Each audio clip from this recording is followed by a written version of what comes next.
अस्सलामु अलैकुम वरहमतुल्लाहि वबरकातुहू। आज हम बात करेंगे राहज़नी।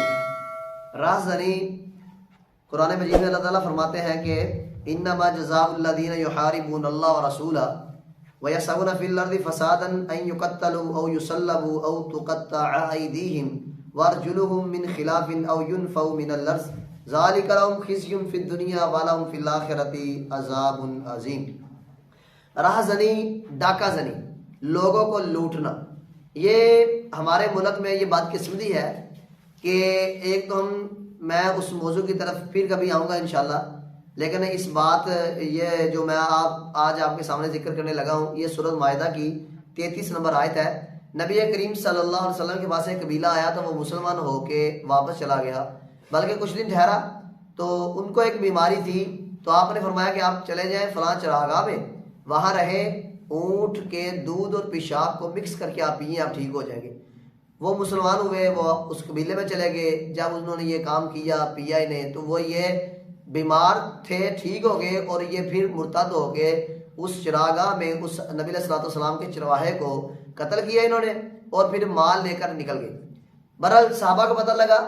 जब साहबा को पता चला तो नबी करीम सल्लल्लाहु अलैहि वसल्लम के आदमी पीछे गए, साहबा पीछे गए। साहबा ने उनको पकड़ा, जब वापस लेकर आए तो अल्लाह के नबी अलैहिस्सलाम ने इनके हाथ पाँव मुखालफ सिमत से काट दिए, इनकी आंखों में गर्म सलाइयाँ डाली, इन्हें धूप पे फेंक दिया ताकि तड़प तड़प कर ये मर जाए।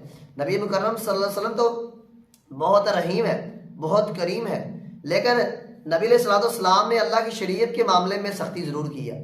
शरीयत के मामले में नबी करीम सल्लल्लाहु अलैहि वसल्लम फरमाते हैं कि साहबा फरमाते हैं कि आपका चेहरा इतना सुर्ख हो जाता है कि हमें डर लगता जैसे कोई ऐसा कबीला, ऐसा काफिला हम पर हमला करने वाला है कि हमें नहीं छोड़ेगा। तो दीन के मामले में दीन की धज्जियां उड़ाई जा रही हो, शरीयत की मुखालफत की जा रही हो, तो अगर कोई आदमी किसी की गैरत जोश में ना आए, उसकी आंखों में खून ना आए, तो वो इंसान नहीं है, उसमें ईमान नहीं है, वो मुनाफिक आदमी है।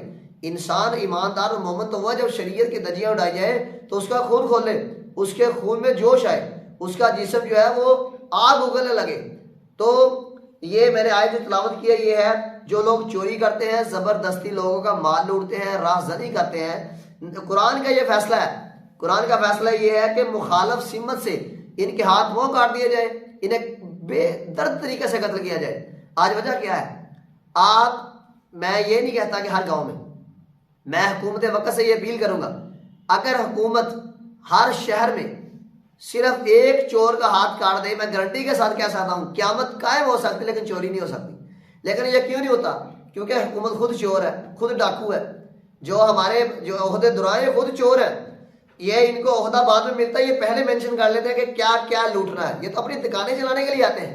अब जो वो कहावत भी है कि कुत्ती चोरा न रली ओ साहब इन्ना दा, तो बात ये है कि जब खुद तुम ये डाके डालोगे, ये खुद तुम चोरियां करोगे, जब हुकूमत, पुलिस वाले और दूसरे जितने भी है, जब खुद मिलकर, मैं सारों की बात नहीं कर रहा, ये चंद अनासर होते हैं जो मुआशरे का बेड़ा गर्क करते हैं। बहुत सारी पुलिस अच्छी है, बहुत सारी फौज अच्छी है, बहुत सारे हमारे अदारे अच्छे हैं, लेकिन कुछ गंदी मछलियाँ होती हैं जो पूरे तालाब को गंदा करती हैं। तो इन गंदी मछलियों को निकाल देना चाहिए। अब जब तक ये कुरान के फैसले पे आप अमल नहीं करोगे, आपके मुल्क में अमन कायम नहीं हो सकता। एक आंख है, शरीयत ने कहा है कि अगर कोई आंख फोड़े तो उसकी आंख फोड़ी जाएगी। अगर शरीयत ने कहा कि ये आंख किसी के घर में दरवाजे के सुराख से देखे, जो जसूसी करे, इसकी आंख फोड़ दी जाए तो उस आदमी को गुनाह नहीं हुआ। आप देखिए, आंख अमानतदार थी तो आंख का बदला आंख है। जब आंख बेईमान हुई तो आंख को निकाल के रख दिया गया।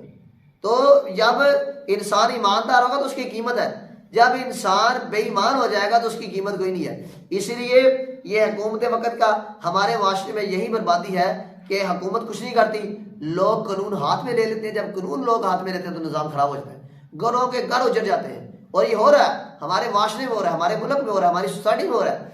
तो ये तब तक होता रहेगा जब तक तुम कुरान के मुताबिक जिंदगी गुजारोगे। जब तक आप चोरों को, डाकुओं को सरेआम सजाएं नहीं दोगे, शरीयत के मुताबिक नहीं चलोगे। मैंने इसके ऊपर बाकायदा वीडियो बनाई है कि हमारे मुल्क में कानून किसका है और कानून जो ये कानून के जो अदारे हैं ये कौन लोग हैं। तो अल्लाह ताला इन मुसलमानों को हिदायत नसीब फरमाए। ये जब तक तुम ये कुरान के मुताबिक अपनी ज़िंदगी नहीं डालोगे, तब्दीली नहीं आ सकती। अल्लाह और उसके रसूल का फैसला है, चाहे आप जितने मर्जी लक्षण कर ले, जो मर्जी कर ले, उल्टे लटक जाए, अपने आप को मौत के गांठ उतार दे, निज़ाम बेहतर नहीं हो सकता जब तक कुरान और हदीस का निज़ाम नहीं आएगा। अल्लाह मुसलमानों को हिदायत नसीब फरमाए।